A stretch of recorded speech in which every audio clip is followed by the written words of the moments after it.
Bonjour à toutes et à tous, Sabrina Smati, je suis directrice de la station. Avec l'équipe, on est ravis de vous accueillir, ce matin, assez tôt pour, une conférence, une matinée, sur, l'IA.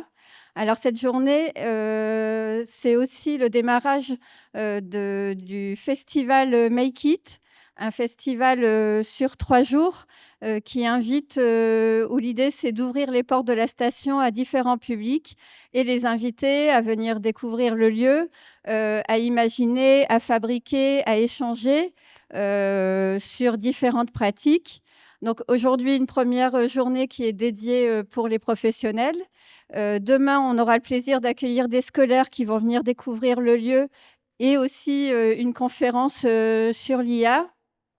Et puis, samedi, une journée, grand public, où des jeunes ou des moins jeunes pourront venir, pratiquer, découvrir de nouvelles technologies et aussi, voilà, découvrir le lieu. Heu, alors en fil rouge de ce festival, c'est, vous l'aurez compris, c'est l'intelligence artificielle. Ça se fait, aussi dans le cadre de IA avec nous, de la région, Hauts-de-France, puisqu'il y a un grand sommet, européen, demain, à Euratech à Lille qui se déroulera. Et donc on a une programmation aussi, territoriale, avec, différentes structures qui vont proposer des temps forts, sur le territoire. Donc on commence avec la station, mais aussi sur le territoire, à la Maison du développement économique. On vous projettera, à la fin, les différentes dates à retenir pour la semaine à venir. Ce matin, donc, on va commencer avec une conférence animée par, Doug Pinto, qui sera suivie d'une table ronde où l'idée, c'est d'échanger, d'avoir des cas pratiques aussi et des retours d'expérience autour de l'IA. Et puis ensuite, vous pourrez vous diriger dans les salles. Vous verrez sur vos petits badges, les choix, d'ateliers ou de mini-conférences que vous avez, faits, et puis on vous orientera, dans les salles. Voilà, je vous laisse, avec, Doug pour, une première partie de conférence. Merci Sabrina. Merci beaucoup, merci d'être venu si tôt ce matin. J'espère que vous avez pu boire un petit café. On va passer un peu plus d'une heure ensemble ce matin pour parler de l'IA, qui est un sujet qui me passionne depuis un peu plus de 3 ans maintenant. Mais avant de commencer, j'aimerais faire en sorte que cette conférence soit le plus interactif possible. Donc vous avez un petit QR code. L'objectif, c'est que je puisse comprendre un petit peu quels sont vos usages de l'IA aujourd'hui, en sachant que j'ai déjà reçu une cinquantaine de réponses. C'était un lien qui vous a été envoyé par mail lorsque vous êtes inscrit. Donc si vous avez déjà répondu au questionnaire, c'est pas forcément nécessaire de le refaire. Mais si vous souhaitez le faire, ça me permettra moi de récupérer les réponses sur mon téléphone et qu'on puisse être dans le concret lors de cette conférence. Je pense que tout le monde a scanné, je vous laisse répondre tranquillement. Et pour ceux qui ont déjà répondu aujourd'hui, qui utilise l'IA au quotidien, que ce soit dans son quotidien professionnel ou personnel, à peu près la moitié de la salle. Ceux qui ont levé la main, est-ce que vous pouvez me dire ce que vous en faites? Si besoin, il y a un micro qui va tourner. Je ne sais pas si tout le monde entendra. Mais ceux qui ont levé la main, qu'est-ce que vous faites de l'IA aujourd'hui de manière quotidienne?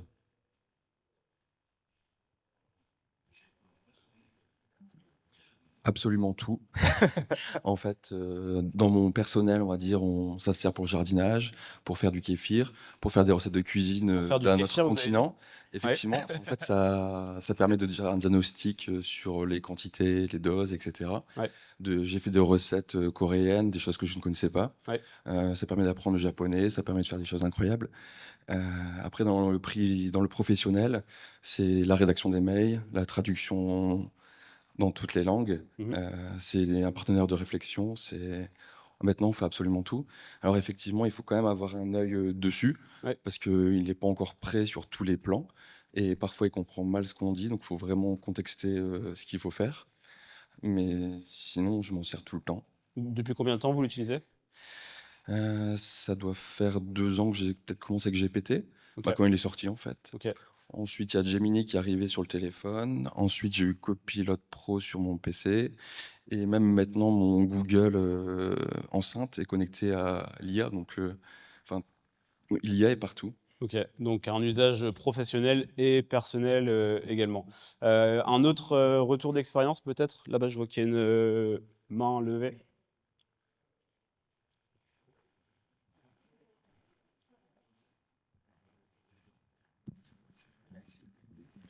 Bonjour. Bonjour. Alors moi je suis développeur, donc je l'utilise au quotidien.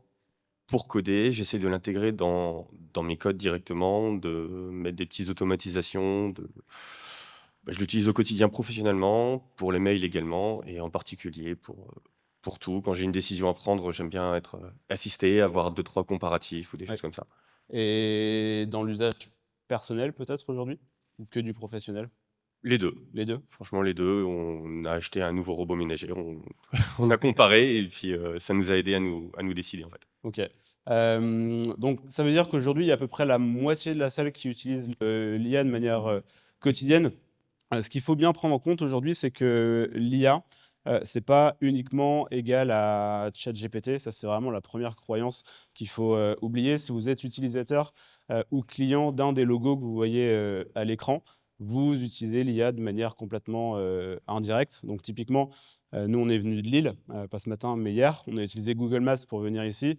Sur Google Maps, vous avez des algorithmes d'IA qui vont aller calculer les petites lignes rouges, oranges ou vertes en fonction du trafic. Ça, c'est un algorithme d'IA qui est utilisé derrière. Netflix, moi, je regarde pas trop Netflix, mais ma compagne le fait. À la fin de chaque film ou série, vous avez une recommandation qui se fait. Derrière, c'est aussi un algorithme d'IA qui va vous faire une recommandation qui est complètement personnalisée en fonction de vos goûts. Mastercard et Visa, dès que vous passez votre carte sur un TPE, parfois il y a un petit délai de latence. Il y a aussi une analyse qui se fait, une analyse de fraude. Et sur les mails, vous avez exactement la même chose qui se passe en arrière-plan. Donc l'objectif, c'est bien de comprendre que l'IA, c'est pas uniquement égal à ChatGPT ou à Claude, parce qu'on parle beaucoup de Claude aussi ces derniers temps. Mais avant de commencer, je vais me présenter donc très rapidement. Donc moi, c'est Doug Pinto. Aujourd'hui, j'ai 33 ans. J'ai créé ma première société à 19 ans, qui était une société d'événementiel et de e-commerce. On travaillait sur Shopify, notamment pour ceux qui connaissent. Ensuite, à 25 ans, j'ai créé une agence de communication où on aidait les restaurateurs et les hôteliers à communiquer, donc, notamment pendant la période Covid. Et on a rapidement transformé cette agence en logiciel et on a commencé à intégrer donc, de l'IA dans ce logiciel. Et on a compris l'intérêt que l'IA allait avoir dans l'environnement professionnel. Et donc depuis 2 ans maintenant, on accompagne des sociétés, des grands groupes, mais aussi des PME et des TPE sur de la formation et sur du conseil. Au niveau des conférences, on a fait un peu plus d'une centaine de conférences, depuis l'année dernière et un peu plus de 1000 personnes formées. Mais l'objectif, c'est pas de parler de moi, mais plutôt de parler donc de l'IA. Aujourd'hui, il va y avoir 3 chapitres sur cette conférence. On va un tout petit peu parler de théorie pour être sûr qu'on parle de la même chose. Ensuite, on parlera donc des cas d'usage généraux, donc c'est les réponses que j'ai pu obtenir sur mon téléphone par rapport au questionnaire. Et ensuite, on parlera des quelques outils indispensables qui, selon nous, doivent être utilisés dans un quotidien, notamment professionnel. Avant de commencer, est-ce que les mots que vous voyez sur le côté de l'écran, c'est-à-dire machine learning, deep learning, LLM et IA générative, sont des mots qui vous parlent? Un petit peu, pas totalement. L'IA générative, c'est l'étape dans laquelle nous sommes aujourd'hui, qui a été permise par les 3 étapes, les 3 strates technologiques précédentes. Donc la première, c'est le machine learning. Je vais faire très simple, alors l'objectif, c'est pas de rentrer dans la technique, mais le machine learning, c'est la capacité d'un ordinateur à comprendre un grand volume de données, très utilisé dans le secteur financier et dans le secteur médical également. Ensuite, vous avez le deep learning.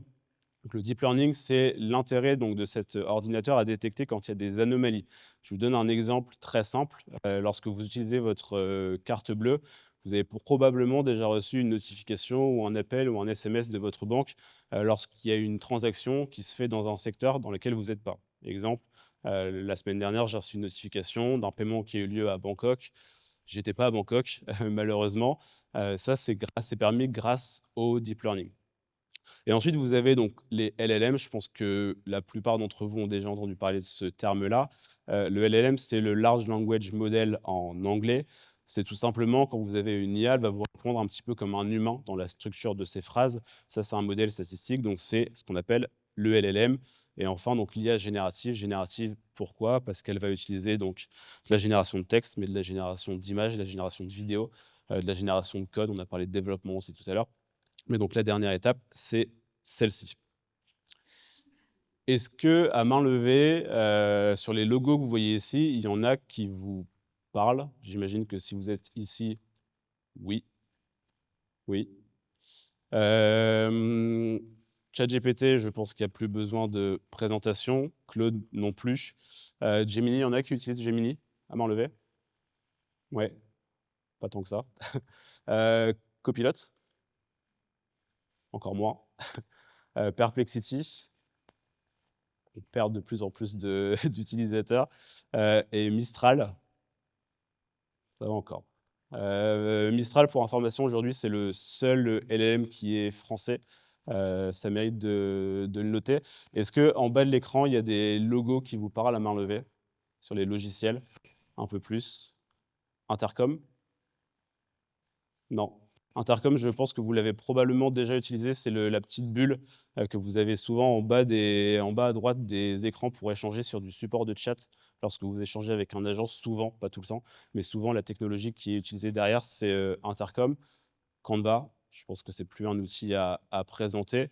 Pour faire des présentations, Gamma, un peu moins. Je vous ferai une démonstration de Gamma parce que c'est un outil que je trouve très intéressant, qui permet de faire des présentations PowerPoint, mais de manière complètement automatisée. Donc, on arrête de passer des après-midi à faire des slides.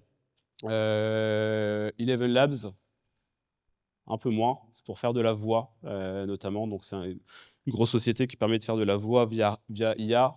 Nuta. Personne? Nuta? Ok, je vous ferai une démonstration. Ça permet de faire des comptes rendus de rendez-vous via IA. Donc ça, c'est un outil qu'on utilise aussi tous les jours. Et Clap pour faire du montage vidéo. Ce qu'il faut bien comprendre sur cette slide-là, c'est que les LLM que vous voyez en bas de l'écran, les logiciels pardon, que vous voyez en bas de l'écran utilisent la technologie des LLM pour fonctionner dans la majorité des cas.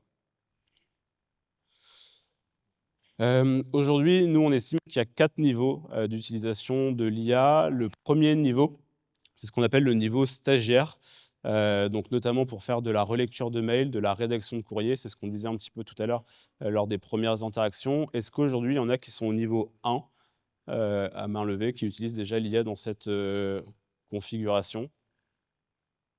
Un petit peu. Le niveau 2, c'est ce qu'on appelle le niveau employé de notre côté. Donc, c'est vraiment utiliser l'IA pour faire notamment par exemple du support client, de la prospection commerciale. C'est utiliser l'IA comme un employé dans son organisation. Est-ce qu'il y en a qui sont déjà au niveau 2? Ok.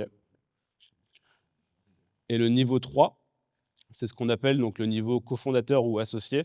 Donc là, on va utiliser l'IA comme un cofondateur ou comme un associé, notamment pour faire du brainstorming, des nouvelles offres. On va configurer son outil comme ChatGPT ou Claude avec ce qu'on appelle des GPT ou des compétences pour qu'il puisse avoir le maximum d'informations pour pouvoir l'utiliser comme un associé ou comme un cofondateur. Et enfin, le dernier niveau, c'est l'organisation IA, donc notamment avec ce qu'on appelle les agents IA. Je pense qu'il y a un atelier qui va être animé tout à l'heure par rapport à ce sujet-là. Mais l'objectif, c'est que chaque organisation puisse intégrer de l'IA. Donc avec ces fameux agents IA, c'est là où on tire le plus d'intérêt par rapport à l'IA. Aujourd'hui, est-ce qu'il y en a qui ont déjà été déçus par des réponses apportées par l'IA à main levée? Quelles sont les déceptions, si on peut dire comme ça? Théo, est-ce que tu peux faire passer le micro aux personnes qui ont levé la main? Souvent, c'est parce qu'on n'a pas assez bien précisé la question. Ouais. Et on se rend compte que il fait la réponse la plus probable, mais qui n'est pas adaptée à notre contexte. Ouais. Vous avez des exemples? Moi, je travaille dans un cabinet d'expertise comptable. À un moment, si on pose des questions de droit, si on ne précise pas au départ du droit français, des choses comme ça, il était capable de sortir des articles québécois. Ouais. Voilà. Donc, c'est là qu'on apprend que c'est Ces notions de contexte sont importantes puisque lui, au départ, il sait pas. Quand je parle avec un collègue, on va dire un prénom ou un truc, enfin, il sait de quoi je parle. Ouais. L'IA, en gros, au début, elle va être assez générique et faire la réponse qui lui coûte le moins cher, on va dire ça comme ça. Ouais. Est-ce qu'il y a une autre personne qui a été déçue par une réponse qui a été apportée par une IA, qu'elle soit GPT, Claude, Gemini ou Copilot? Les personnes qui avaient levé la main, je pense, là devant. Ouais. Bah, toujours pareil, niveau professionnel. Ouais. Manque de contexte ou réponse aléatoire pour générer du code, typiquement avec Claude ou avec Mistral. J'essaye de travailler pas mal avec Mistral, sachant que c'est français. Ouais. On essaye de promouvoir et on lui pose une question, je lui importe en fait mon cahier des charges. Et bien souvent, en fait, je suis obligé de m'y reprendre à 4 ou 5 fois pour avoir quelque chose de concret, de fonctionnel, même avec l'intégralité du code pour qu'il ait un contexte beaucoup plus général. Ouais. Des fois, ça a un petit peu de mal. Ok. Donc, ça évolue tous les jours. J'ai essayé d'importer des plugins ou de façonner, de générer en fait le contexte le plus probant. Mais voilà, toujours garder un œil et une supervision derrière. Ouais. Alors, par rapport justement donc, ce qu'on appelle généralement le prompt, donc les instructions que vous allez donner à l'IA, nous, il va y avoir plusieurs méthodologies qu'on va retenir. Là, aujourd'hui, il y aura 2 acronymes qu'il faudra retenir. Le premier, c'est ce qu'on appelle la POM lorsqu'on accompagne des sociétés. Donc, la POM, qu'est-ce que ça veut dire? C'est prompt, outil, modèle. Donc, la première chose, c'est de détailler son prompt avec plusieurs méthodologies que je vais vous présenter tout à l'heure. Le second, le haut que vous voyez ici, c'est l'outil. Donc, à chaque fois, être sur le bon outil par rapport à la demande que vous allez effectuer. Typiquement, aujourd'hui, sur de la génération d'images, j'étais en formation hier avec une équipe de 10 personnes. Ils essayaient de faire de la génération d'images sur Claude. C'est l'un des pires outils pour faire de la génération d'images. On fera quelques tests tout à l'heure. Aujourd'hui, ChatGPT, avec la nouvelle évolution, et Gemini sont les meilleurs outils pour faire de la génération d'images. Donc, à chaque fois, être sur le bon outil pour pouvoir réaliser quelque chose qui correspond à ce que vous attendez. Mais pour connaître le bon outil, il faut du coup en connaître quelques-uns et connaître du coup les forces et les faiblesses de chaque outil. Et enfin, la dernière chose, c'est le modèle. Alors ça, c'est quelque chose qui est très peu utilisé. Lorsque vous êtes sur un outil d'IA, que ce soit ChatGPT, Claude ou Gemini, vous avez plusieurs modèles qui sont mis à disposition. Souvent des modèles de réflexion longs et des modèles de réflexion un peu plus rapides. Donc l'objectif, c'est de bien choisir le bon modèle en fonction de votre demande. Je vous ferai une démonstration tout à l'heure dans les outils. Le deuxième acronyme à retenir ce matin, donc le premier, c'est la pomme. Le second, c'est le TROC, T-R-O-C. Et T-R-O-C, qu'est-ce que ça veut dire? C'est tâche, rôle, objectif et contexte. Lorsque vous faites un prompt, donc lorsque vous faites une demande sur une IA, ce qu'on recommande de faire à chaque fois, c'est d'avoir donc la tâche, le rôle, l'objectif et le contexte. S'il manque l'un des éléments, vous allez forcément être déçu par la réponse qui va être apportée par l'IA. Je vais vous montrer un exemple très concret. On va passer directement sur les outils.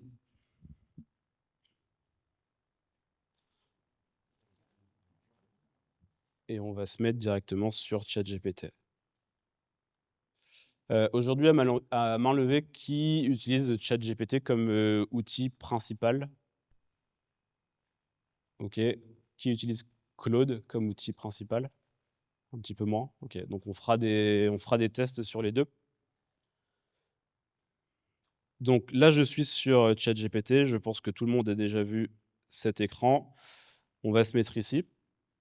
Est-ce que vous voyez bien au fond? Oui, ça va. Donc là, vous avez au milieu de l'écran donc ce qu'on appelle la zone de prompting sur laquelle on va rédiger les instructions. Et vous avez sur la droite ici Instant. Donc ça, c'est uniquement sur les versions payantes de ChatGPT, mais sur Claude, pour ceux qui utilisent Claude, vous avez la possibilité de le faire sur la version gratuite. Ça va être très vite utilisé, mais c'est possible. Vous avez la possibilité donc de choisir le type de réflexion. Vous voyez intelligence, instant, moyen, avancé. Donc quand on parlait du modèle tout à l'heure, à chaque fois, choisissez le bon modèle en fonction de l'utilisation que vous allez en avoir. chose qui est peut-être un peu moins importante aujourd'hui, mais ça va vite évoluer étant donné que les coûts de l'IA sont en train d'exploser depuis les 3 derniers mois. Il va bien falloir choisir son modèle d'utilisation en fonction de votre demande. Typiquement, si vous utilisez un modèle avancé pour faire de la rédaction de mail, c'est pas forcément ce qu'on vous recommande. Donc première chose à savoir, c'est bien utiliser le bon modèle. Ensuite, vous avez donc les prompts que vous allez avoir ici. Et un prompt, l'objectif, ça va être de suivre la méthodologie donc, du TROC, avec la tâche, le rôle, l'objectif et le contexte. Et je vais vous montrer un exemple très simple qui utilise l'IA pour faire des publications sur LinkedIn, Facebook, Instagram, de la communication, ici, aujourd'hui. Ok. Chose qu'on voit beaucoup lorsqu'on veut rédiger une publication, souvent, ça va être « écris-moi une publication sur ce sujet-là ». Et ça, ce qu'on voit dans la majorité des cas, c'est ce qu'on appelle un prompt très moyen, pour ne pas dire nul. Et en fait, ce qui va en ressortir, c'est que quand on va se promener sur LinkedIn, sur Facebook ou sur Instagram, on va très vite remarquer les publications qui ont été faites par de l'IA, parce que souvent, elles ont la même structure. Il va y avoir une petite phrase au début, il va y avoir 4 bullet points avec des petits emojis qu'on utilise très rarement, dans la plupart des cas. Donc nous, ce qu'on recommande, c'est d'utiliser ce qu'on appelle donc des GPT ou des skills ou des compétences sur Claude, en utilisant la méthodologie TROC en partie. Donc pour les GPT, vous allez sur plus directement ici, et sur Claude, ça va être sur les skills. Hop. Donc on va faire les deux en même temps. Si vous êtes sur Claude, c'est directement sur Customize ou Personnaliser. Et quand je clique directement dessus, c'est exactement la même chose sur le téléphone, hein. Je vais me mettre en partage de connexion, ce sera peut-être plus simple.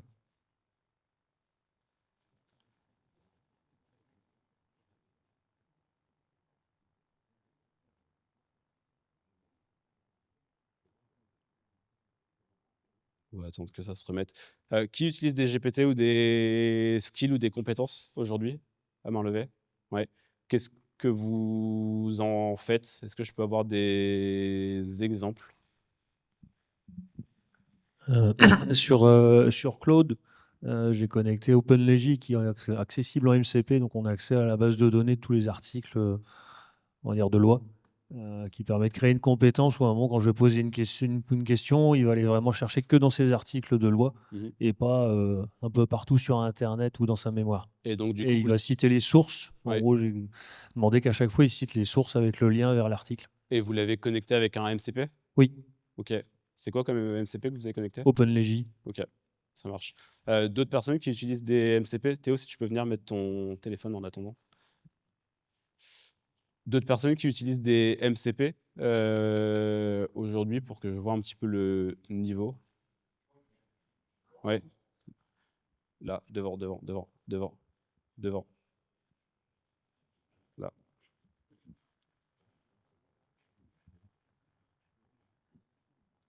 Alors, les MCP, en fait, sont des connecteurs qui permettent de relier en fait, un modèle de langage, enfin, par exemple Claude, à une application. Donc, ça a été développé par Anthropic et ça permet de gagner du temps et de rentrer plus en profondeur en fait, dans les applications.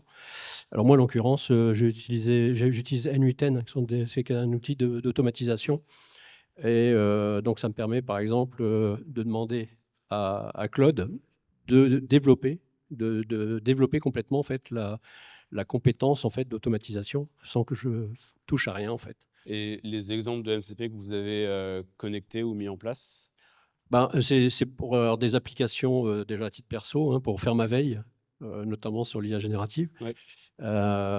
Donc ça, c'est une des compétences. C'est aussi pour faire des tâches administratives qui ne sont pas mon fort. Ouais. Remplir des tableaux qu'on me demande pour certains organismes à la fin du mois, sur des tâches de temps, etc. Où là, finalement, je demande à N8N en fait, d'aller récupérer dans mon calendrier toutes les tâches que j'ai fait pour tel organisme et de me générer le tableau qui est envoyé de manière automatique en fait, à l'organisme. Ok. On va vous faire des démonstrations justement pour que ce soit un peu plus concret pour vous. Là, je reviens du coup sur ChatGPT, donc avec les fameux GPT ou skills sur Claude.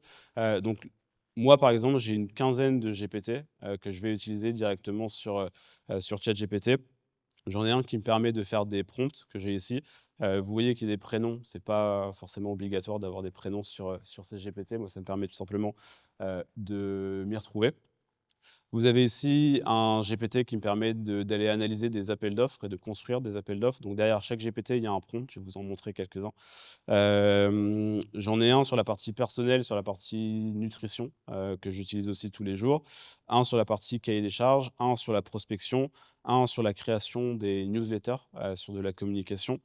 Et un autre ici que je vais vous montrer ici, par exemple, pour les créations de publications LinkedIn. Et donc derrière chaque GPT, je vais avoir un prompt. Donc ça, c'est un prompt qui correspond à une demande et qui va suivre la méthodologie dont je vous ai parlé tout à l'heure. Et donc sur ce prompt ici, par exemple, au lieu d'envoyer « rédige-moi une publication sur le sujet de l'IA », je vais avoir ce prompt-là qui va tourner à chaque fois que je vais utiliser ce GPT. Exemple, ici, je ne sais pas si vous voyez, mais je vais vous le lire. Donc le prompt, ça va être « Agis en tant que community manager expert sur LinkedIn dans le domaine de l'IA ». Donc ça, c'est le rôle dont on parlait tout à l'heure. À chaque fois, pensez bien à spécifier le rôle que vous attendez de l'IA. L'objectif des publications LinkedIn est d'apporter un maximum de valeur pour les lecteurs. Donc précisez à chaque fois l'objectif que vous voulez.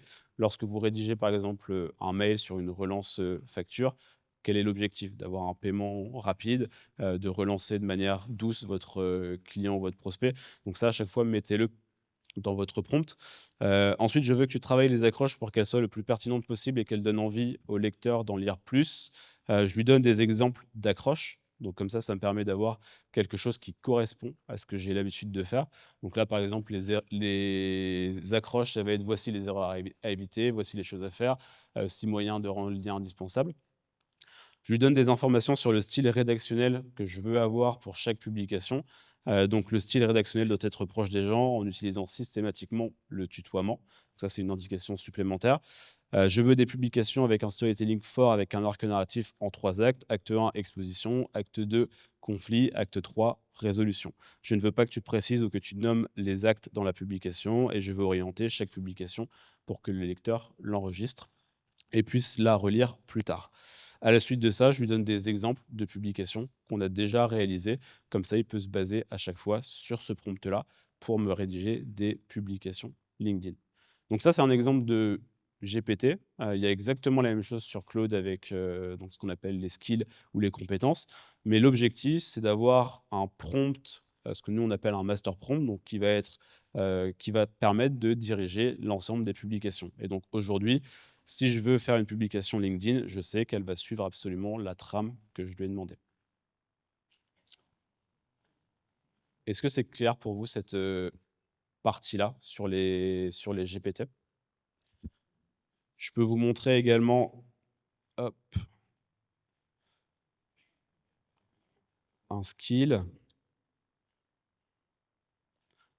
Donc là, on est sur Claude. Vous avez en haut les compétences ou skills, c'est la même chose, et les connecteurs. On parlera des connecteurs dans un second temps. Moi, je vais avoir une dizaine de compétences que j'ai préenregistrées, avec du coup derrière chaque compétence des prompts, comme je vous l'ai montré tout à l'heure. Je vais avoir par exemple des compétences pour mes comptes rendus. Donc dès qu'on va faire un rendez-vous, je vais avoir une structure bien particulière sur mes comptes rendus que j'envoie à mes clients ou à mes prospects. On fait beaucoup de rapports d'audit. Donc derrière, j'ai aussi une compétence qui me permet d'organiser, de générer mes rapports d'audit. Les publications LinkedIn, on en a parlé. J'ai une compétence pour les audits de contrats informatiques. Donc aujourd'hui, on fait de la prestation. Donc derrière, on a besoin d'auditer l'ensemble des contrats pour analyser les risques. J'en ai un qui me permet de faire ce qu'on appelle le design system. Donc dès que vous faites une présentation, un PDF, un contrat, une facture, ça va reprendre le design system, donc les couleurs, les polices, les logos de notre organisation. Tout à l'heure, on parlait aussi de l'IA en termes d'associés, de cofondateurs pour faire du brainstorming. Donc, j'en ai créé un notamment qui est ce que j'appelle moi mon business coach. Et donc, derrière cette compétence, je vais lui donner un prompt. Je peux vous donner un exemple de prompt que je vais avoir. Donc ici, vous avez le rôle, on reprend exactement la même chose. Tu agis comme un coach business expérimenté, comme le cofondateur stratégique de mon entreprise. Ton objectif n'est pas de me rassurer inutilement. Donc ça, c'est une précision qui est, je pense, importante, parce que souvent sur Claude ou sur ChatGPT, ils ont tendance à aller dans votre sens. Quand on est sur du brainstorming, des nouvelles offres ou ce genre de choses, moi, j'ai besoin d'avoir une réponse qui soit pas toujours dans mon sens. Donc ça, c'est important de le mettre également dans le prompt. Tu dois raisonner comme si l'entreprise était aussi la tienne, et je lui donne du coup le contexte de l'entreprise. Et donc ça, c'est le prompt avec toutes les informations qui vont me permettre d'avoir à chaque fois une réponse qui correspond à ce que j'attends.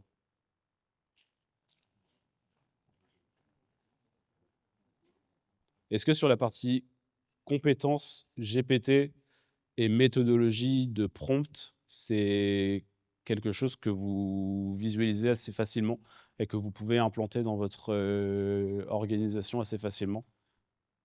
Oui? OK. En sachant que les skills sur Claude, c'est sur la version gratuite, donc vous avez la possibilité de mettre des skills, assez facilement. Les GPT sur, ChatGPT, c'est uniquement sur la version à 20 €, une vingtaine d'euros par mois. Hem, à main levée, qui a une version payante? Quasiment toutes les personnes qui ont levé la main. OK. Pardon? Qu'est-ce que je pense de la version gratuite et de la version payante? Ça, c'est une, vaste question. Pour moi, c'est vraiment 2 outils différents. Lorsque vous êtes sur la version gratuite, dans la majorité des cas, vous n'avez pas accès au meilleur modèle, de raisonnement, donc ce dont on parlait tout à l'heure. Et ce qui fait la différence entre une bonne et une mauvaise réponse, comme je l'ai montré tout à l'heure, il y a le prompt, il y a l'outil, mais il y a surtout le modèle. Et donc du coup, ça va changer vraiment la donne lorsque vous passez sur la version payante et que vous utilisez donc les modèles de raisonnement un peu plus, avancés. Donc ça, c'est la première chose. La deuxième chose, c'est sur les données. À partir du moment où vous utilisez un outil qui est gratuit, ce qu'on a l'habitude de dire, nous, c'est que c'est vous le produit. Donc toutes les données vont être utilisées pour réentraîner le modèle. Donc il y a vraiment une grande différence, en sachant que, comme je l'ai dit tout à l'heure, aujourd'hui, l'IA, par rapport à ce que vous pouvez en faire, est un outil qui est relativement peu cher. On va le voir dans les prochains mois, prochaines semaines même, je pense. Les coûts sont en train d'exploser, tout simplement parce qu'aujourd'hui, c'est une activité qui, à mon sens, est subventionnée. On en est là. Donc aujourd'hui, payer 20 € par mois pour aller utiliser un ChatGPT dans les meilleures versions ou un Claude dans les meilleures versions, c'est quelque chose qui, à mon sens, est complètement indispensable. Aujourd'hui, il n'y a pas de sujet sur aller investir, entre guillemets, 20 € par mois sur une licence, à partir du moment où c'est bien utilisé. Si l'objectif, c'est effectivement de prendre des photos de son frigo pour avoir des courses chez Auchan ou chez Carrefour, ça ne sert pas à grand-chose de payer 20 € par mois. Mais quand on l'utilise correctement, avec des GPT, avec des skills, avec les bons modèles, c'est un outil qui, aujourd'hui, est très, très peu cher et qui va probablement augmenter dans les prochaines semaines ou prochains mois. Je vous propose qu'on continue. Hop.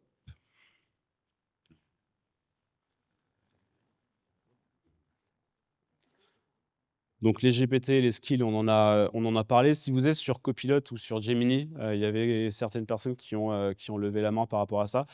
C'est quasiment la même chose. On appelle ça des gems sur Gemini, et sur Copilot des copilotes, tout simplement. Mais le paramétrage est quasiment similaire à ce que je vous ai montré tout à l'heure. Je vous propose maintenant qu'on passe sur un sujet un peu plus avancé. Tout à l'heure, je vous ai montré les différents niveaux de l'IA. Il y avait donc le niveau 1 qui était le niveau stagiaire, le niveau 2, le niveau employé, le niveau 3 qui était le niveau cofondateur ou associé, et enfin le niveau 4 qui était au niveau de l'organisation de l'IA. L'organisation IA, pour nous, ça passe absolument par ce qu'on appelle les agents. Est-ce qu'à main levée, il y a des personnes qui ont déjà des agents qui sont, on en a parlé tout à l'heure évidemment, des personnes qui ont des agents IA qui sont en production, qui tournent? Très peu, Julien. Théo, est-ce que tu peux faire tourner le micro peut-être si ça te dérange pas de nous expliquer un petit peu ce que tu fais avec les agents? Non, pas toi. Ouais, bah moi j'ai un agent qui m'aide pour la partie contenu. En fait, je fais du SEO sur certains projets pour mes clients. Ouais. Et en fait, je vais lui donner tout un ordre de tâches sur lesquelles il doit se concentrer. Je vais le connecter à des outils comme la Search Console pour avoir de la data. Mhm. Et derrière, en fait, il va faire des priorisations et il va faire soit de la repasse de contenu si c'est un contenu qui est déjà existant, soit il va repartir from scratch. Ok. Et il va ensuite rédiger, aller me déposer ça sur mon drive. Mhm. Ok. Tu peux envoyer le micro à quelqu'un d'autre? Juste un petit disclaimer par rapport aux agents, ça peut paraître complexe quand on n'a pas forcément l'habitude. En réalité, ça reste des outils à mettre en place qui sont relativement simples, je dis bien relativement simples, et qui permettent de faire gagner quand même beaucoup de temps, et qui ne sont pas si techniques que ce qu'on peut penser. Alors moi, je suis dans la phase de test, hein. Là, je teste en ce moment OpenClaw et Hermès Ouais. comme agent. Et alors, juste souligner une chose, c'est que il faut se dire une chose, c'est que à partir du moment où on utilise les IA, les coûts vont exploser. Parce que les agents, en fait, vont avoir la particularité de pouvoir travailler à la limite 24 heures sur 24 sur des tâches. Et donc, derrière, en fait, il va falloir mettre en place des LLM, voire plusieurs. Parce qu'on peut en fait faire ce qu'on appelle en fait j'ai oublié le terme, en fait l'organisation comme dans une entreprise, c'est-à-dire avec un chef et puis avec donc des tâches qui vont s'exécuter, par exemple avec des LLM plus faibles. Et donc voilà, il y a aussi cette notion-là, hein, c'est-à-dire effectivement c'est la grande tendance aujourd'hui, mais ce type d'outils vont aussi créer de la dépendance. Alors, il faudra vérifier, parce qu'il y a aussi de la polémique derrière en disant finalement, avec un agent, je peux peut-être remplacer des salariés d'une entreprise, mais il faut le mettre aussi en face des coûts. Et c'est pas forcément. Enfin, il ne faut pas prendre un agent comme quelque chose qui va forcément remplacer un certain nombre de salariés. Tout à fait. Je Je suis complètement d'accord avec ça. Il y avait d'autres personnes qui avaient levé la main sur les agents et après j'expliquerai exactement comment ça fonctionne. Bon, en fait, moi, je sais pas si c'est directement un agent, mais je suis photographe et salarié en informatique. Et je me balade beaucoup sur les réseaux et bah, je vois des affiches d'événements que je pourrais contacter pour bah, proposer des prestations photographiques ou juste me déplacer pour le plaisir. Et du coup, je screen toutes les affiches. Et ensuite, c'est l'intelligence artificielle qui va aller chercher toutes les informations, qui me les met dans un Google Sheet et qui derrière me permet bah, d'aller contacter les personnes et de faire du suivi de mail et de la relance, etc. Au quotidien pour. Et donc du coup ça va chercher les affiches sur les réseaux sociaux? Non, non, non, c'est moi qui les screen. Ok. Et ensuite, c'est lui qui fait les analyses pour moi, numéro de téléphone, date, adresse, nom de l'événement, etc. Qui capte toutes les informations. Donc, c'est de l'analyse OCR principalement. Et après, c'est de la récupération d'infos pour du mailing. Ok. Et ça a été fait sur quoi? Ça a été construit sur Moi, quoi? je suis passé sur Make directement. Ok. Avec un lien Google Drive, Google Sheet et un chat GPT avec un OCR, tout simplement. Pas mal. Est-ce que, Julien, je pense que tu avais levé la main, parce qu'il y a un atelier qui va se faire justement après, je pense que c'est à 10h, 10h30, avec Julien que vous voyez ici. Donc ça permettra aussi de faire le pont pour l'atelier de tout à l'heure. Alors, c'est pas un atelier, bonjour, c'est pas un Bonjour. atelier spécifiquement sur les agents, mais pour répondre à la question, moi, ce que je vais utiliser principalement autour des agents, ça va vraiment être autour du développement logiciel. Alors, sur le fait qu'un agent puisse interagir vraiment de bout en bout et être complètement autonome, finalement, moi, je trouve que ça reste encore dans un périmètre, enfin, je pense, dans ma manière d'utiliser, ça reste quand même sur un périmètre assez défini, parce que j'ai besoin d'aller vérifier encore certaines choses à certaines étapes, mais notamment avec Claude et Claude Code. Alors ça demande un petit peu d'ingénierie vraiment pour le mettre en place, mais au niveau du développement logiciel, on arrive quand même sur des choses où on va être capable de lancer un agent qui va lancer des sous-agents qui vont faire des vérifications entre eux et qui vont vraiment rentrer dans un workflow complet et être capable d'améliorer le développement qu'on lui demande de faire pour arriver jusqu'à une étape qui va être OK, la fonctionnalité elle est livrée, elle a été testée, etc. Donc moi c'est principalement des agents sur la partie développement logiciel. Ok. Du coup, ouais, il y aura un atelier, bon, c'est pas spécifique sur les agents, mais il y a un atelier du coup à 10h30 sur ces sujets-là. Pour entrer dans le vif du sujet, sur les agents, avant de comprendre ce que c'est un agent, à mon sens, il faut comprendre ce que c'est d'abord une automatisation, parce qu'il y a une grosse différence entre une automatisation et un agent. Je vous donne un exemple très simple. Aujourd'hui, Je pense que certains d'entre vous ont un site internet qui est opérationnel pour votre organisation. Lorsqu'on va faire une demande sur un site internet, dans la majorité des cas, on va recevoir un mail de confirmation qui va vous dire merci d'avoir fait la demande sur le site internet. On a pris en compte votre demande et on va vous rappeler sous 24 heures. Ça, typiquement, c'est une automatisation, donc avec un déclencheur et une action. Ça existe depuis des années, il n'y a rien d'incroyable dans ce fait-là. Un agent, lorsqu'on va répondre à une demande sur un site internet, par exemple une demande de devis, l'agent, par exemple, aura la capacité de répondre au devis par lui-même en allant chercher des informations donc dans des bases de données et ce qu'on appelle donc une fenêtre de contexte, donc en allant chercher du contexte et en opérant de manière complètement autonome. Je vais vous faire une démonstration tout de suite. Donc ça, c'est un exemple d'agent qu'on a mis en place chez un de nos clients. Mais je pense que j'ai perdu la connexion Internet. Hop. Donc un exemple d'agent sur la demande de devis. Il va fonctionner donc avec le site Internet. Il va prendre les informations qui vont être dans le formulaire. Et à partir de ce moment-là, ce qu'il va faire, c'est qu'il va aller chercher des informations dans le CRM, par exemple, dans une base de prix pour pouvoir travailler et pour pouvoir faire son devis de manière complètement autonome.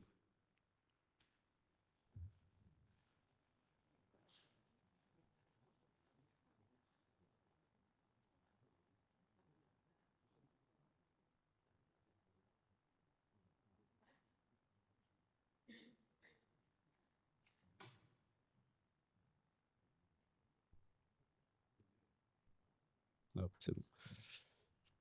Donc là, on est sur le site d'un de nos clients pour qui on a mis en place un agent il y a plusieurs mois maintenant. C'est un client qui fait de la location événementielle. Donc, il va aller louer du matériel événementiel pour des mariages, pour des anniversaires. Si je vais sur son site internet, je vais avoir donc toutes les prestations qu'il va proposer. Et en bas de son site, je vais avoir ici un formulaire de contact assez classique. Je vais aller y mettre mes informations de contact. Donc mon email.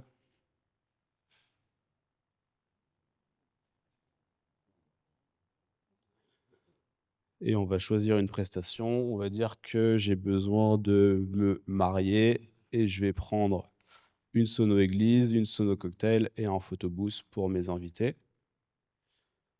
Je vais y mettre mon numéro de téléphone. Et on va faire l'événement ce samedi à Saint-Omer.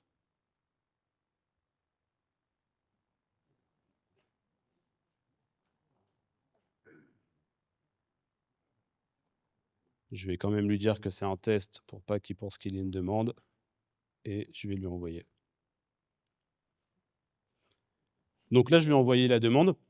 Ce qu'il va faire, c'est qu'il va aller, ce fameux agent, il va aller travailler avec les outils du client pour pouvoir répondre à la demande. Je vais vous montrer ce qui se passe en arrière-plan. Hop. Donc ici, vous avez le schéma technique simplifié d'un agent IA. Donc sur le côté de votre écran, vous avez ce qu'on appelle l'input. Donc l'input, c'est l'entrée. Donc dans le cas du devis de notre client ici, ça va être le formulaire qu'on va avoir sur le site internet. Donc ça, c'est la première information qu'on va lui donner. Ça peut être un formulaire, ça peut être l'envoi d'un message sur un chat, ça peut être un appel téléphonique aussi, parce qu'on fait aussi beaucoup, nous, d'agents vocaux. Ensuite, vous allez avoir un LLM, donc ce dont on a parlé tout à l'heure. Donc, ça va être, entre guillemets, le moteur de l'opération. Le LLM qu'on va pouvoir déterminer, ça, c'est complètement libre. Donc, on va pouvoir mettre, par exemple, un ChatGPT, un Claude, un Gemini. Ça, on va pouvoir choisir le LLM qu'on va y mettre directement pour qu'il puisse fonctionner.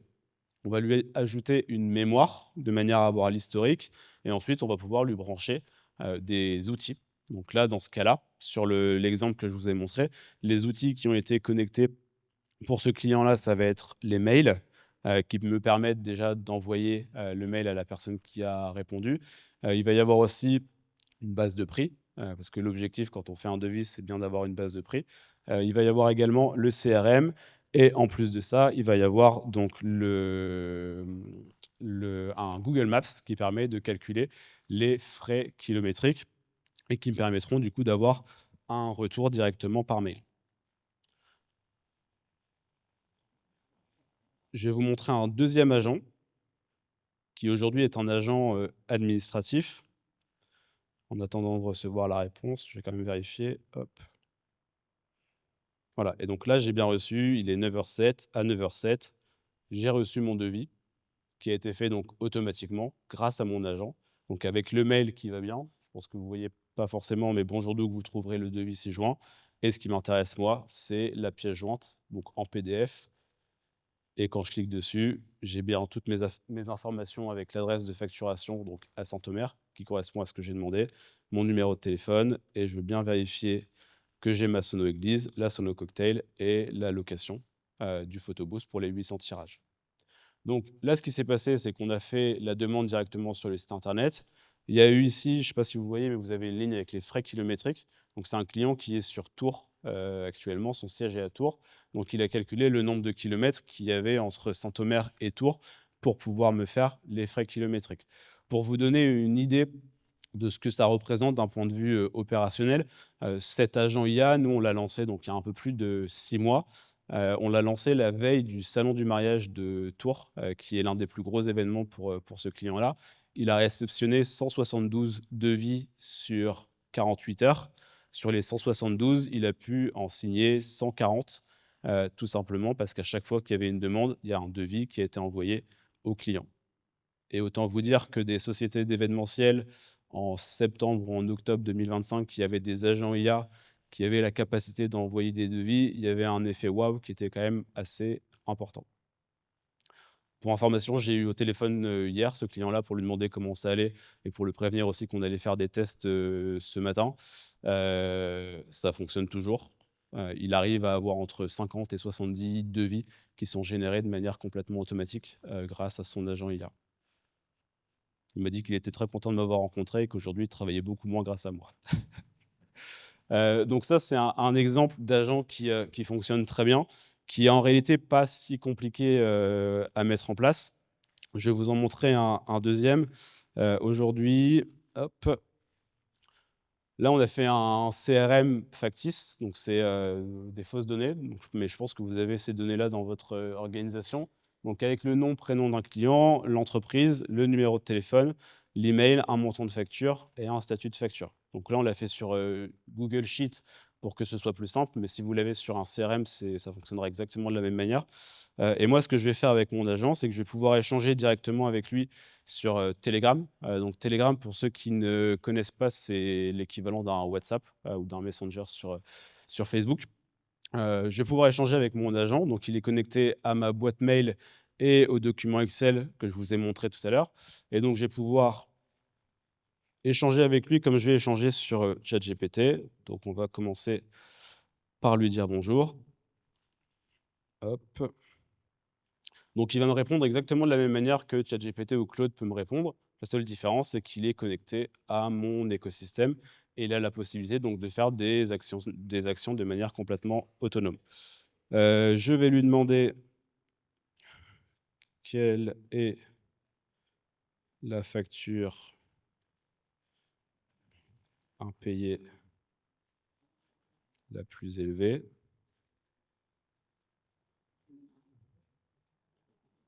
Regarde sur le sheet.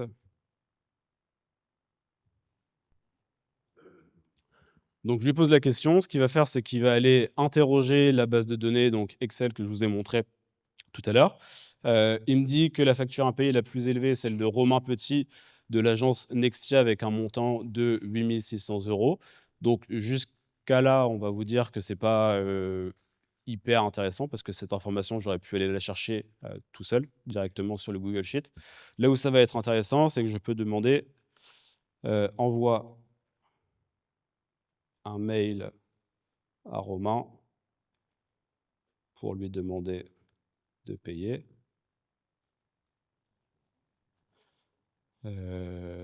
Soit ferme, parce que ça fait un petit moment que j'attends ma facture. Donc, je lui mets les informations directement dans le chat. Là, ce qui m'a répondu, bon, qui s'est passé réellement moins d'une seconde, je pense, entre le moment où je lui ai envoyé la question et le moment où il m'a répondu. J'ai envoyé un mail à Romain Petit pour lui demander de procéder au paiement de la facture impayée de 8 600 €. Et donc, si je vais dans mes mails pour vérifier, dans mes messages envoyés, j'ai une demande de paiement urgent qui est directement dans ma boîte d'envoi, donc à 9h11, c'était il y a 1 minute. Et si je clique dessus, bon, c'est des données factices, hein, donc forcément, il y a eu un renvoi. Mais si je vais ici, j'ai le mail qui a été envoyé. Bonjour Romain, je me permets de vous contacter concernant une facture impayée pour un montant de 8 600 €.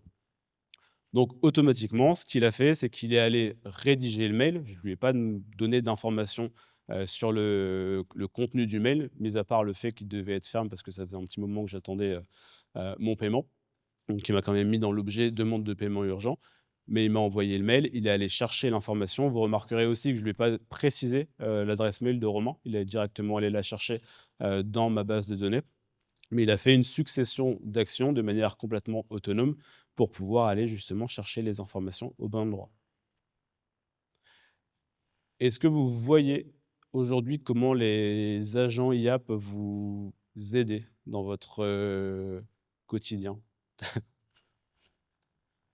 Oui? Non? Oui? Le micro, il est là.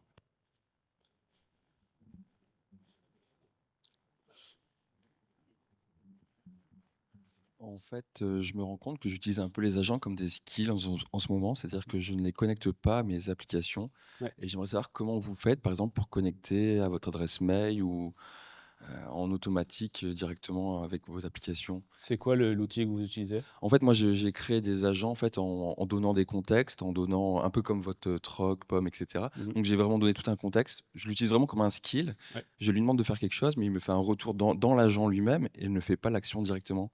Donc Alors, ouais. je me demandais comment vous Alors vous sur, aujourd'hui, le moyen, à mon sens, le plus simple de créer des agents, ça reste de le faire sur, Claude, qui permet aujourd'hui d'aller se connecter notamment au MCP, on en a parlé, tout à l'heure.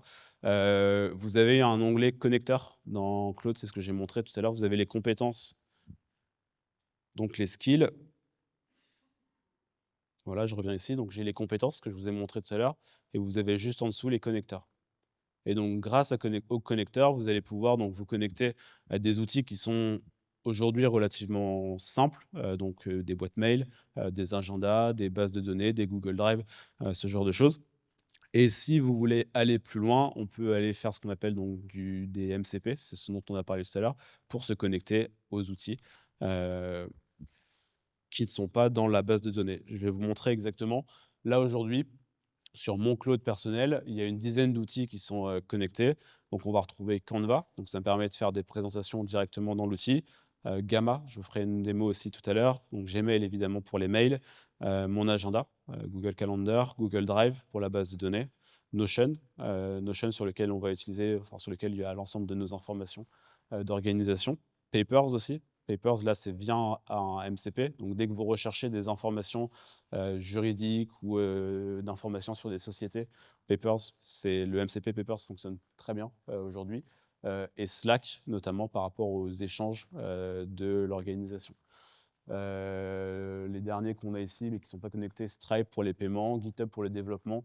Et celui-là qui est très intéressant aussi, c'est le MCP Chrome, qui permet notamment à Claude d'interagir directement avec votre navigateur. Donc, lorsque vous faites, par exemple, de la prospection sur LinkedIn, vous pouvez lancer le connecteur avec un agent afin que Claude rédige directement des messages, se connecte à votre LinkedIn et envoie des messages à LinkedIn à votre place. Donc ça permet également de faire, par exemple, des séquences de prospection. Ça, je vous ferai bien une démo, mais souvent, ça prend un peu plus de temps à se mettre en place. Mais sachez que ça existe. Est-ce qu'il y a des questions par rapport aux agents? Oui. Ouais. Je vous l'envoie après. Moi, j'ai une question, c'est peut-être pas tout à fait par rapport aux agents, mais c'est par rapport à la protection des données. Quand on laisse, en fait, finalement, on recherche partout, on donne nos données. C'est sûr, on a un résultat, mais comment est-ce qu'on est sûr que nos données ne sont pas utilisées après sans notre accord, en fait? Alors aujourd'hui, sur les agents, il y a la possibilité de mettre ce qu'on appelle des serveurs locaux et donc de garder les données au sein de l'entreprise. Je vous avoue que ce n'est pas mon métier, donc je ne vais pas rentrer dans ce détail-là, mais il y a la possibilité donc d'avoir des serveurs directement dans votre entreprise. Nous, on a pas mal de partenaires qui le font en gardant justement les données à l'intérieur de l'organisation. Ça, c'est tout à fait possible. Il y avait une autre question devant aussi.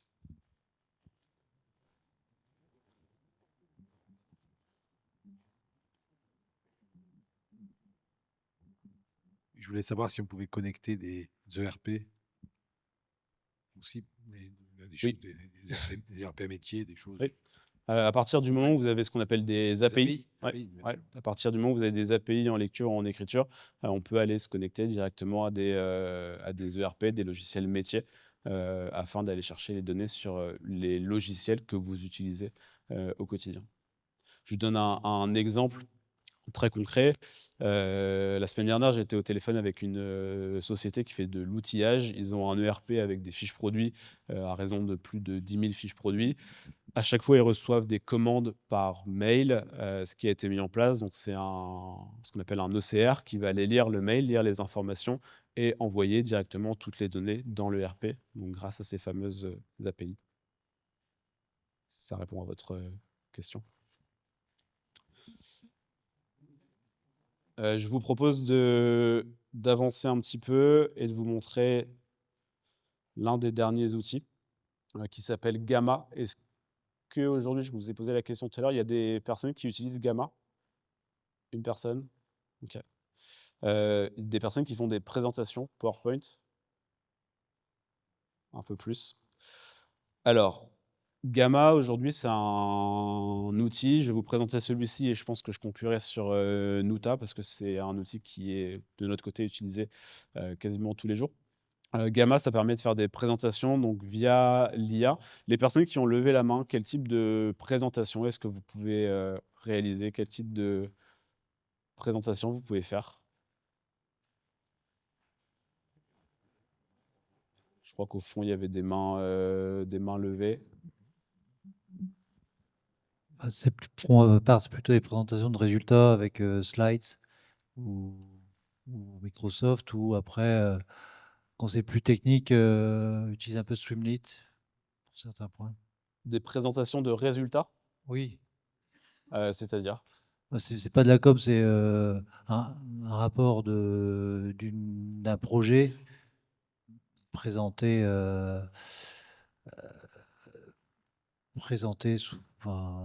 pour vérifier les différents résultats qu'on a obtenus.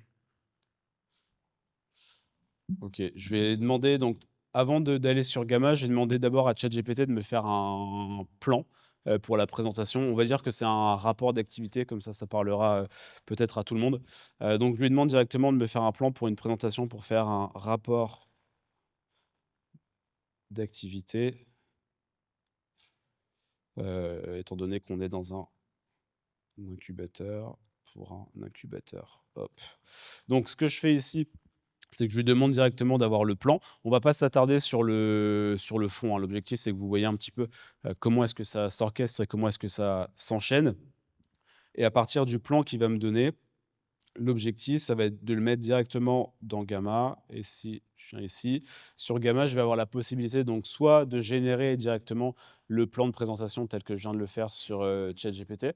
Je vais pouvoir coller le texte, c'est ce qu'on va faire ensemble.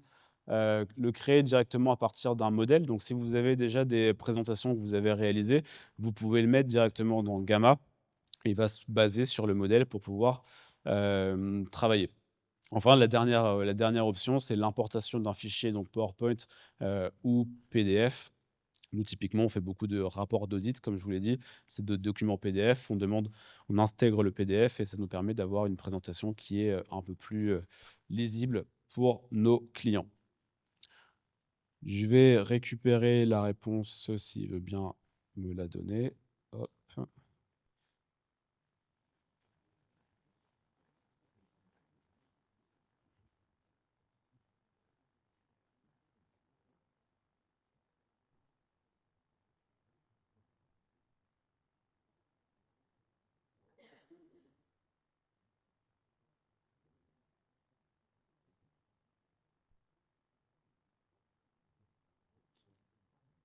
Ok, donc je vais prendre les informations qu'il m'a envoyées. Donc là, on va être sur une présentation donc de rapport d'activité d'un incubateur avec l'introduction, l'année en chiffres, les startups qui ont été accompagnées, l'accompagnement proposé, l'impact économique, les événements marquants, les témoignages, les partenaires et les perspectives. Je prends sa proposition, je la mets directement dans Gamma.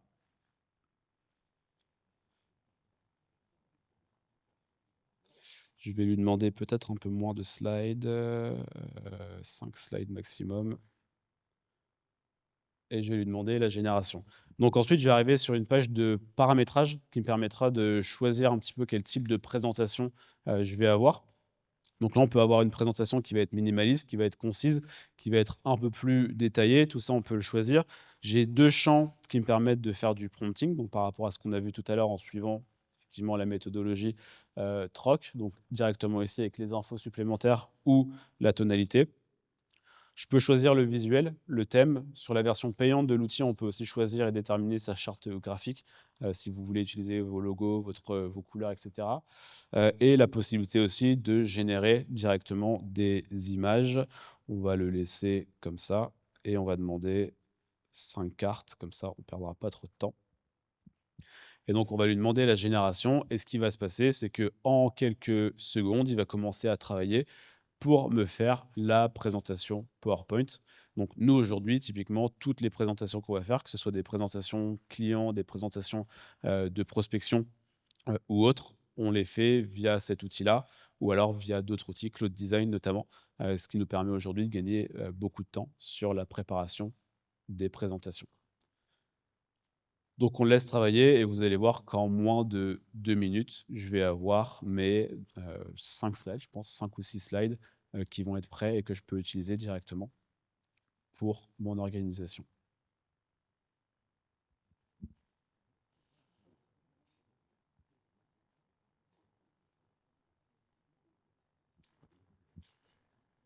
Est-ce que c'est ouais, une question devant?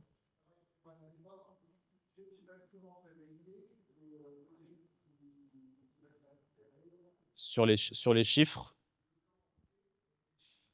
là, je ne lui ai pas donné de données. Donc, c'est ce que je disais tout à l'heure. Il ne faut pas s'attarder sur le fond, parce que je ne lui ai pas donné de documentation sur le nombre de startups, le nombre d'emplois, le nombre d'argent levé.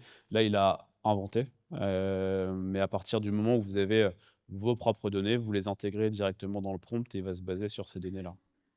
Voilà. Ouais. Une question, Théo.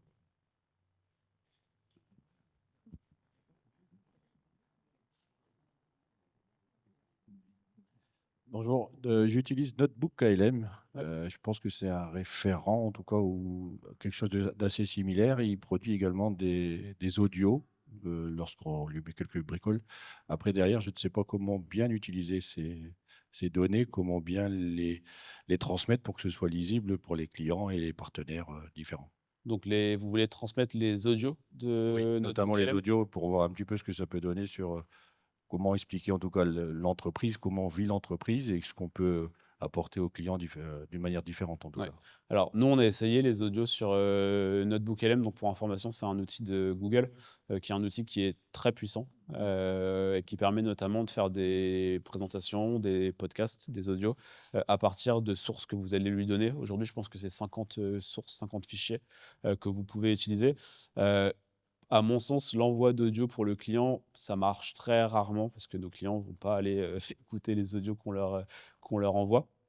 Mais par contre, pour avoir des audios vraiment qualitatifs, l'objectif, ça va toujours être d'être très précis sur les sources que vous allez lui donner et de revenir à chaque fois sur le prompt. À chaque fois, nous, la réponse qu'on a par rapport à ça, c'est le prompt. Dans la plupart des situations, ce qui manque, c'est que le prompt n'est pas suffisamment détaillé ou alors le contexte qu'on va lui donner, il n'y aura pas suffisamment d'informations.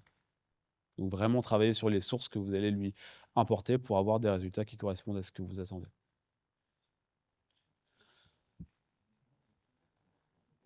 Je vous propose qu'on conclue. Je vois un petit peu l'heure qui avance. Il y aura une phase de questions-réponses avant d'aborder la table ronde. Hop. Est-ce que sur les agents, sur les GPT, sur les skills, sur la méthodologie, Est-ce que pour vous, c'est clair la manière dont vous pouvez aujourd'hui l'implémenter dans votre organisation, si ça n'a pas déjà été fait? Est-ce que ça permet un petit peu de démystifier, j'ai envie de dire, l'utilisation de ces différents agents dans votre quotidien? Oui. On a parlé des connecteurs sur Claude, Oui. mais est-ce que Copilot, par exemple, et les autres en ont aussi? Oui. En sachant, je pense qu'il y a un expert copilote, oui, qui pourra en parler. Oui, il y a exactement la possibilité de faire la même chose sur Copilot. C'est un peu différent dans l'orchestration, mais c'est possible. Question au fond, Théo.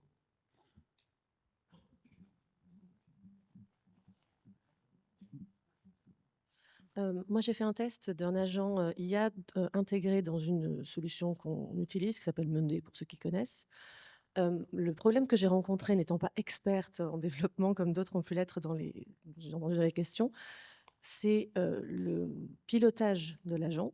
C'est un agent de prospection qui est préprogrammé par l'outil, donc j'ai pas eu besoin de le programmer. Je lui ai juste donné mes consignes sur ce que je voulais qu'elle aille chercher. Par contre, ça part tout seul, très vite. Ça m'a envoyé plein de données qui n'étaient pas forcément toujours calibrées, mais je ne peux pas le piloter avant. Donc, tant que j'ai pas le retour, je ne sais pas quelle est la qualité de ce qu'il va me rendre. On est sur de la prospection, c'est moi qui reçois l'info, ça va. Mais quand je vois que vous parlez d'un agent qui peut discuter sur LinkedIn, qui peut interagir, j'avoue que je me demande à ce niveau-là, quel est le contrôle qu'on a dessus. Parce qu'une personne, elle a quand même la réflexion, même un stagiaire, de ce qu'il peut dire, pas dire. Il y a dans l'humain quand même une capacité de discernement que je ne retrouve pas dans l'outil IA, ce qui me paraît logique. Mais du coup, comment vous arrivez à piloter ça avec des outils ou en tout cas sans être expert aussi? Alors sur la prospection, c'est l'un des sujets qui revient le plus, parce que forcément, c'est toujours intéressant d'avoir un agent qui permet d'aller trouver des nouveaux clients. Ce qui va faire la différence, dans la plupart des situations, c'est une fois de plus, c'est le prompt.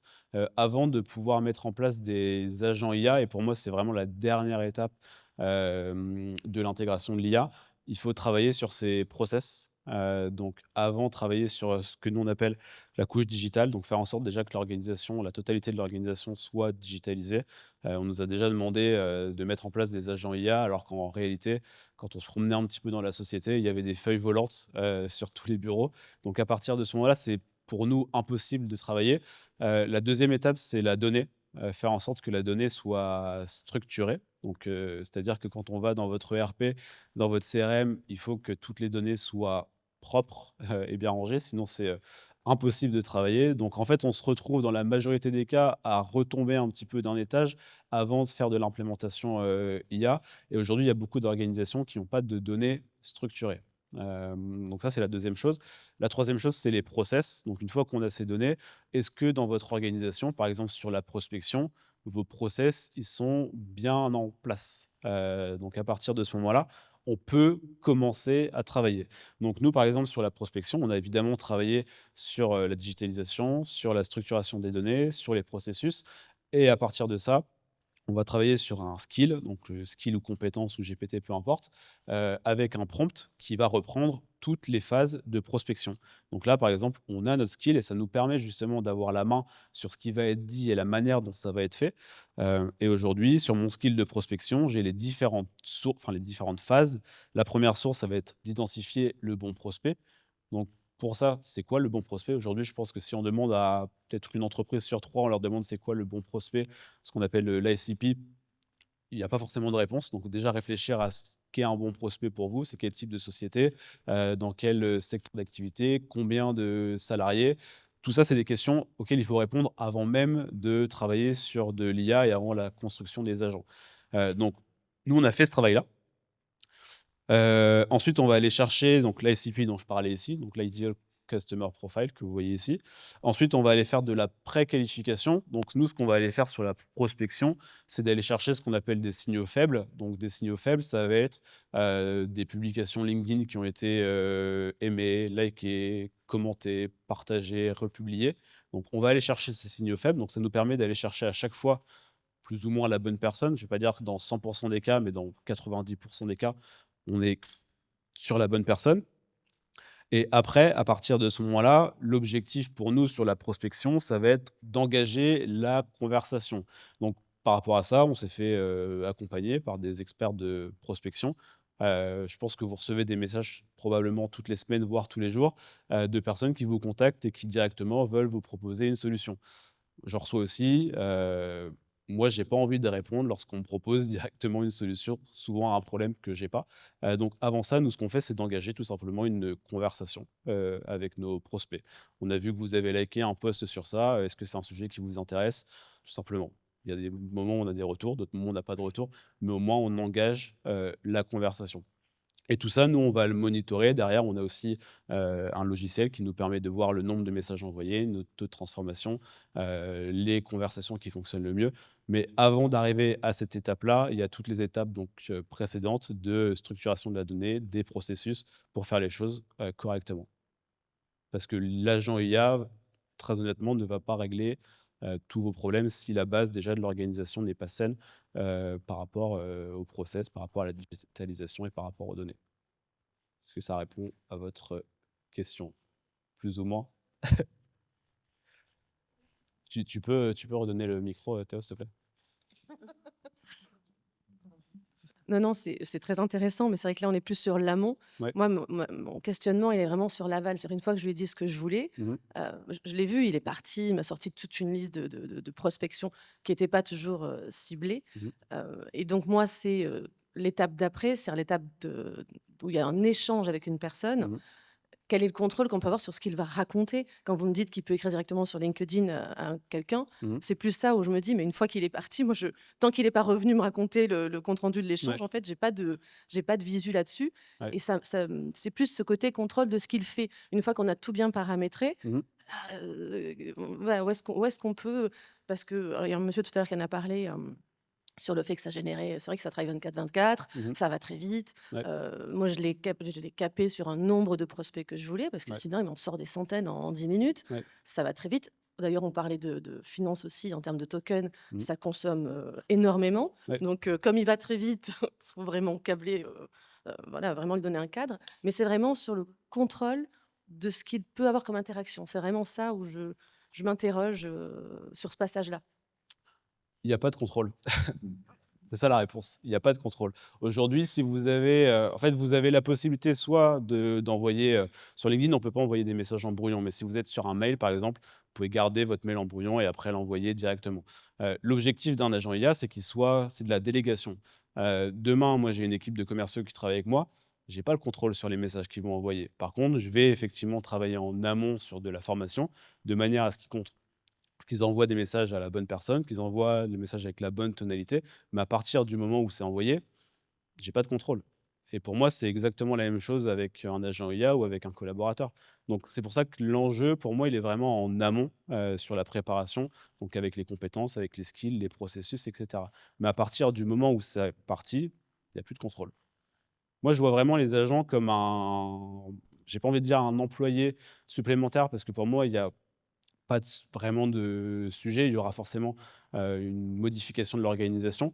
Mais par contre, c'est des agents qui sont autonomes. Et donc, à partir du moment où ils sont autonomes, on ne peut pas contrôler 100% des choses qui sont envoyées ou qui sont faites. Là où on va contrôler, c'est sur la préparation et c'est sur l'amont, à mon sens. Je vous propose qu'on conclue et qu'on passe ensuite à la table ronde. S'il y a une autre question, Théo. Est-ce que vous pouvez préciser un peu plus sur la façon de gérer ces quotas pour ne pas trop dépenser de tokens, justement? Oui, ça c'est un gros sujet. Donc pour redonner un petit peu de contexte, aujourd'hui, les tokens, donc les jetons en bon français, c'est l'utilisation que vous allez en faire de l'IA. Et aujourd'hui, il y a une explosion des tokens et c'est compliqué d'aller travailler sans être limité au bout d'une heure, 2 heures, 3 heures par rapport aux tokens. Par rapport à ça, nous, on a fait un guide déjà qu'on pourra vous envoyer. Il y a une vingtaine de pages parce que c'est un sujet qui est très large. Ce qu'on recommande déjà, c'est d'utiliser le bon modèle en fonction des actions que vous allez vouloir faire.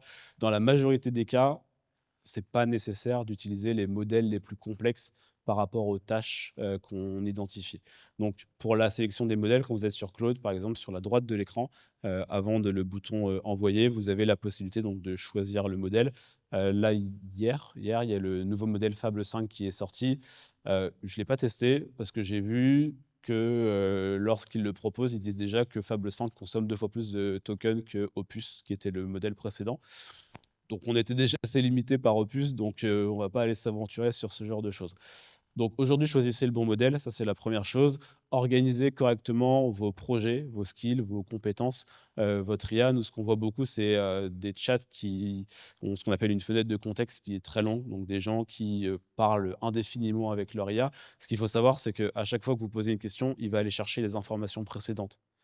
Donc, si je parle de ma liste de courses d'il y a 3 jours dans mon chat, il va aller le chercher alors que je n'ai pas forcément besoin de cette information. Donc, pensez bien à bien organiser votre chat GPT, votre Claude, vos projets pour éviter la consommation de ces tokens-là. Après, c'est un vaste sujet, on pourra en parler, je pense, toute la journée, mais faites bien attention à ça lorsque vous faites des questions et que vous avez des instructions.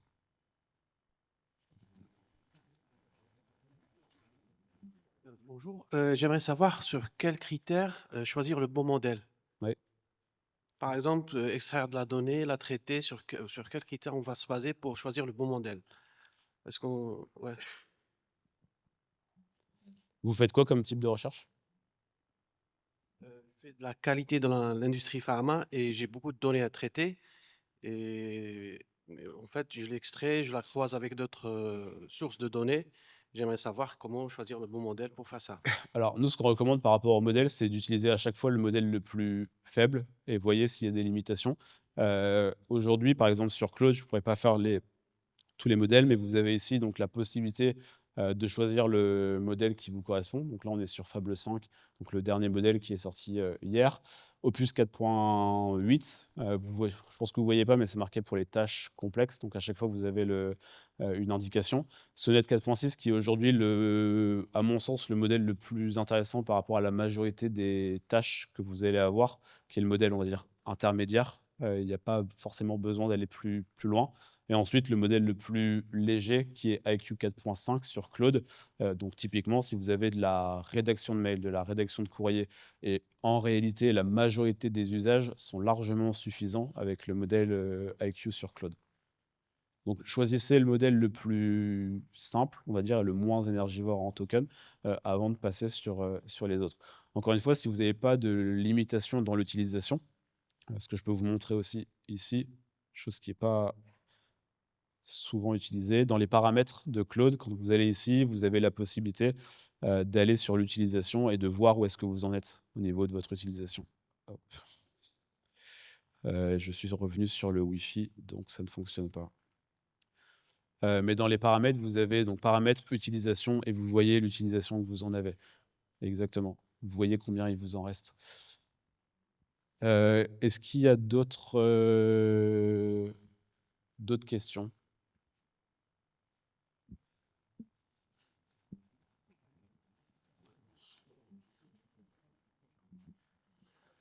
Ouais, une question un peu plus générale, c'est au vu de la montée en compétence des outils open source, est-ce qu'il ne serait pas judicieux, au vu des montées des prix, de basculer sur des modèles locaux pour éviter cette problématique de prix et faire le run sur nos propres machines?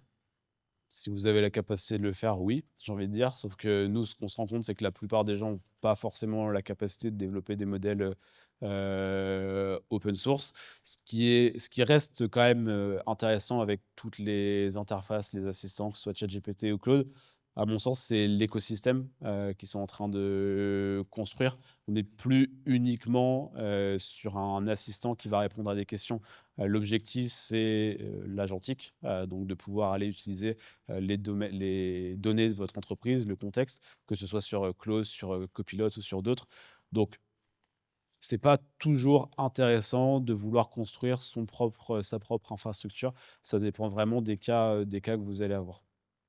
Pour le coup, j'ai pas de réponse, on va dire, binaire par rapport à ça.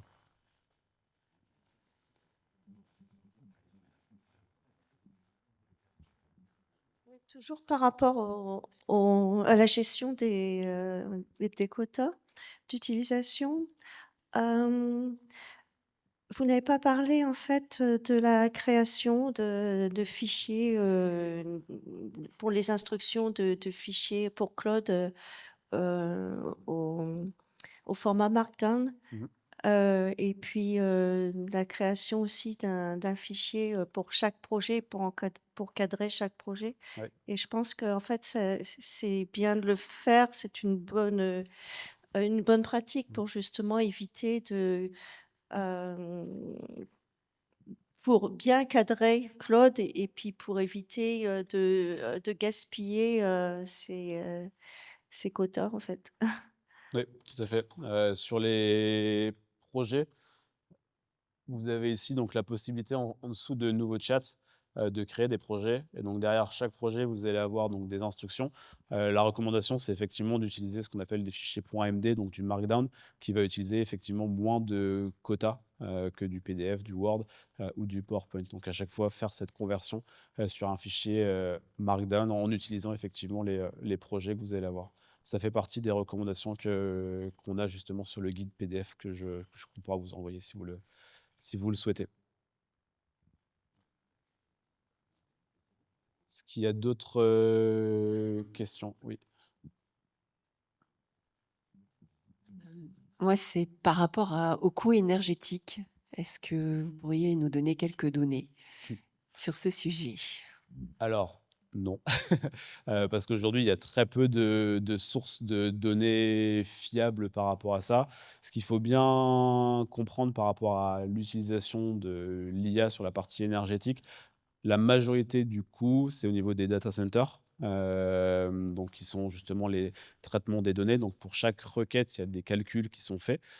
Pour ces calculs-là, on utilise dans la majorité des cas ce qu'on appelle des GPU, NVIDIA, dont vous avez probablement déjà entendu parler, qui est l'un des principaux fournisseurs.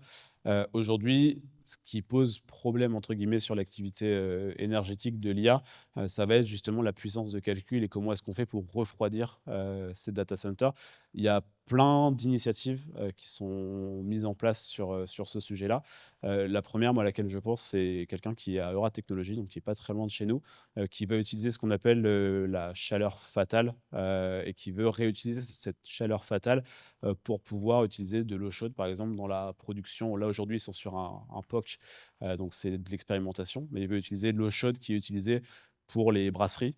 Donc ça, c'est un sujet qui est hyper intéressant. C'est un monsieur qui s'appelle Sébastien Cousin, qui est à Euratech. Je vous invite à voir ce qu'il fait.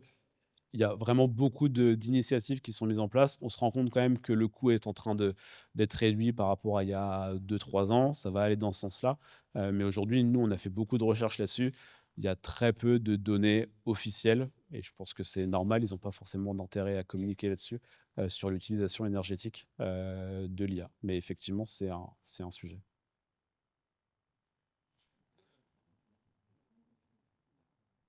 Je vous propose qu'on conclue, comme ça je vais pouvoir passer la main pour la table ronde pour qu'on reste dans le timing.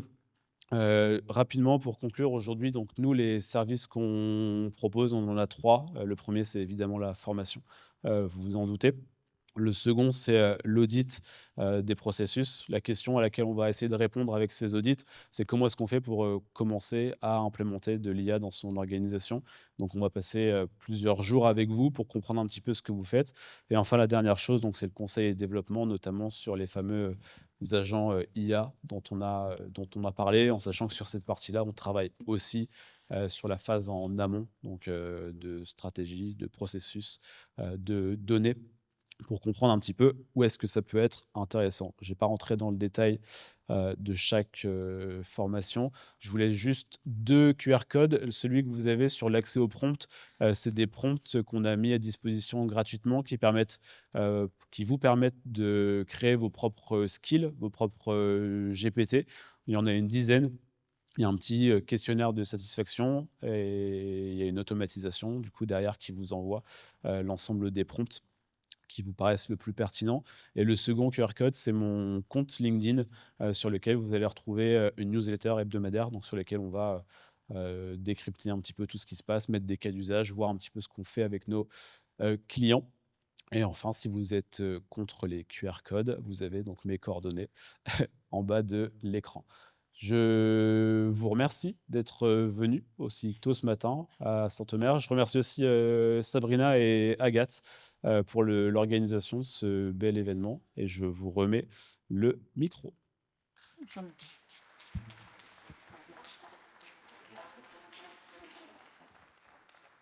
Merci Doug pour cette intervention et cette conférence qui se voulait très concrète et interactive, et elle l'a été. Merci à tous pour vos questions et pour les échanges. C'était très riche. On va poursuivre avec une table ronde aussi